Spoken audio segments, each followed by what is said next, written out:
श्री राधे हरे। राधे राधे महाराज जी।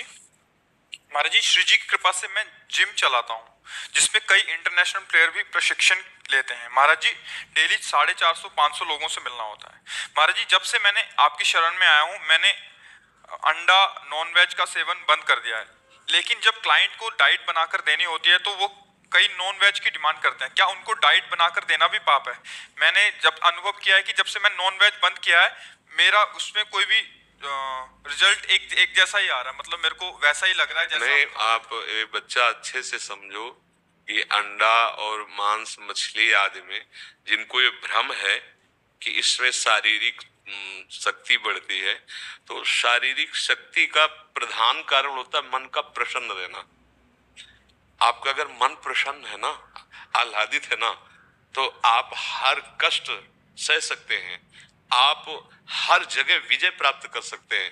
ये आसुरी भोजन, मांस, मछली, अंडा खाने से कोई शरीर का बलवान थोड़ा सा तुम्हें मोटा दिखाई दे सकता है, लेकिन वो आत्मबलहीन होगा।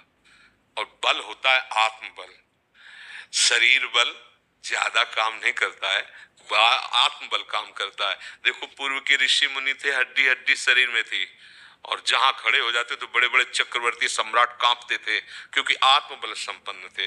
और सबसे बढ़िया बात तुम्हें बताएं, तुम जो नमक रोटी खाओगे और ब्रह्मचर्य वीर की रक्षा करोगे, उससे बढ़कर कोई बल नहीं होता। ब्रह्मचर्य सबसे बड़ा महाबल होता है। अगर तुम मांस मछली खा रहे हो, ब्रह्मचर्य छीन कर रहे हो, थोड़ा तुम पाउडर वाउडर खा के वो को जो ये मांस कितने दिन चलेगा बच्चा शरीर? रोग तो आएंगे ही ना, मृत्यु तो आएगी ही ना, तो ये पापाचरण से फायदा क्या होगा? तो हम तो पहले तो तुम्हें धन्यवाद देते हैं कि आपने हमारी बात मानकर ये गंदे आहार त्यागे। और ये बना के बिल्कुल देने की जरूरत नहीं है ऐसा कि आप इतने, हाँ, अच्छे जो स्वास्थ्यवर्धक और भी बहुत सी खान पान सामग्री है उनका प्रयोग कर लीजिए। दूसरे जीवों का मांस खाना, ये राक्षस, अगर राक्षस है तो हम कुछ कह नहीं सकते, बकाया मनुष्य के लिए तो ऐसा नहीं है।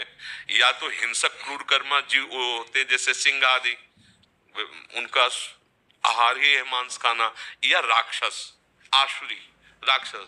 अब हमें तो नहीं लगता कि मनुष्य के लिए भगवान ने मांस बनाया है, ऐसा नहीं है। अच्छा, सोचो सोचो, वो जीव जीना चाहता है। आप एक चींटी के पीछे अंगुली लगा के देखो, ऐसे उसके पीछे पीछे चलाओ, वो प्रयास करेगी, बचने का प्रयास कर रही, वो चींटी भी बचना चाहती है।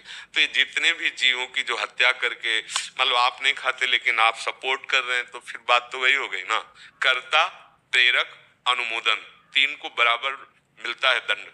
तो मुझे लगता है कि अगर आप इस पर और सुधार कर दें तो आपके संग से सैकड़ों नौजवान सुधर जाएं। हाँ बिल्कुल, इसमें कोई ताकत नहीं है। बिल्कुल जो ब्रह्मचर्य में ताकत है, जो अपने शुद्ध खान पान संयम नियम से, वो इनमें नहीं है, वो राक्षसी आहार है उसमें। अब हम कैसे बताएं, पता नहीं कैसे बुद्धियां मतलब भ्रष्ट होती चली जा रही है। आप देखो वो अंडा के अंदर क्या होता है, कितना लिबलिबे सब ऐसे, कैसे कैसे, कौन सा तुम भाई इतने बहुत बलशाली हो जाओगे क्या? हम सत्य मार्ग पे चले, अच्छा आहार करें, गुरुजनों की सेवा करें, तो हमारे जो अंदर आत्मबल आएगा, उत्साह आएगा, वो काम करेगा कि ये निर्बल जीवों को मार के खाने से कोई क्या प्राप्त कर लोगे, क्या प्राप्त कर लोगे? कितना शरीर सजाओगे? एक दिन तो मरे गए, शरीर नष्ट होगा, तो पाप कर्म काहे को कमा के करे?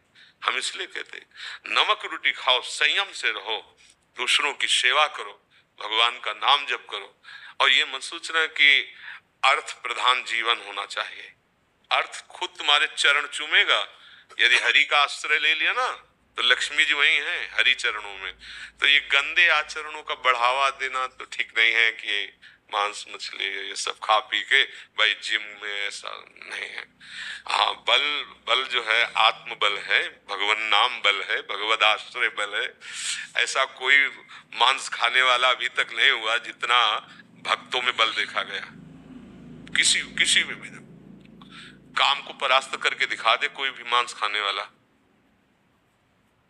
काम जो है, कोई कितना भी बलवान हो, चाहे रावण जैसा क्यों न हो, कोई भी हो, अगर किसी ने परास्त किया है तो नाम जापक ने परास्त किया है, सत्य मार्ग में चलने वाले। हाँ, दूसरे को काट सकते हो लेकिन क्रोध को हजम करके दिखाओ, तुम्हारे अंदर क्रोध आ रहा है, अब उसको आप हजम करके दिखाओ, उसको शांत कर दो, अभिमान को आप शांत कर दो।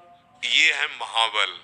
ये अच्छे आचरण से आते हैं, भगवत भजन से आते हैं। हमारी प्रार्थना है आप कभी झुकना इस बात के लिए नहीं झुकना कि अगर हम ऐसे अलाउ नहीं करेंगे तो हमारे जिम बंद हो जाएगी, फिर हमें कैसे पैसे मिलेंगे। नहीं नहीं, अनंत ब्रह्मांडों का स्वामी भगवान तुम्हें देख रहा है। हाँ, वो विश्व का भरण पोषण करता है। सत्य में चलने पे थोड़ा समय ऐसा लगेगा कि मैं दुखी हो रहा हूं, मैं परास्त हो रहा हूं, पर आगे क्रॉस करके जाइए, परमानंद है, आगे महासुख है। हाँ, देखो भगवान के भजन करने वाले एक से एक राजा महाराजा भी हुए हैं, चक्रवर्ती सम्राट भी हुए हैं।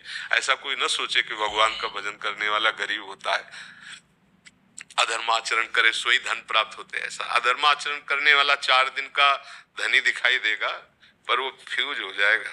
जैसे हाइड्रोजन है ना, अपनी ताकत से ज्यादा तो जानो फ्यूज होना चाहता है, वो फ्यूज हो जाएगा। अधर्माचरण करने वाला कभी सुखी नहीं होता है, पक्का। आखिरकार लौट के तुम्हें आना तो पड़ेगा भगवान की शरण में ही। कितने दिन तुम्हारा शरीर तुम्हारा साथ देगा, कितने दिन तुम जवान रहोगे, कितने दिन तुम यश कीर्ति के लिए लड़ोगे। मृत्यु तो तुम्हारा इंतजार करे, उसको कोई बहादुर परास्त करता है भगवान का भजन करने वाला। नहीं, ऐसा कोई पैदा मृत्यु को परास्त करके दिखावे। सत्य मार्ग में चलना है हमें।